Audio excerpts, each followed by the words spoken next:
నేను తిడుతున్నాను రా. ఇప్పుడు మీరు నన్ను తిట్టినా కూడా నాకు అది పొగడ్తలాగే ఉంటది. ఎందుకంటే ప్రేక్షకులే మన ప్రత్యక్ష దైవాలు. ఓవర్ యాక్షన్ చేయకరా, ఓవర్ యాక్షన్ చేయకరా. ఇది నిజంగా సిగ్గులేదు. బై బట్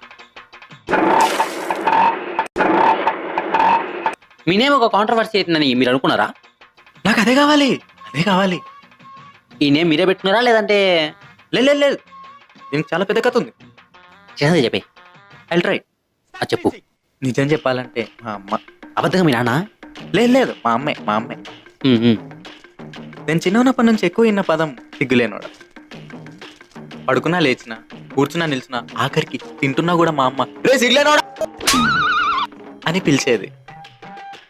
అది పిలవడం కదా, తిట్టిందిరా. పిలిచింది అనుకున్నా. అలా మా అమ్మే కాకుండా నన్ను ఊరంతా అలానే పిలవడం మొదలు పెట్టారు.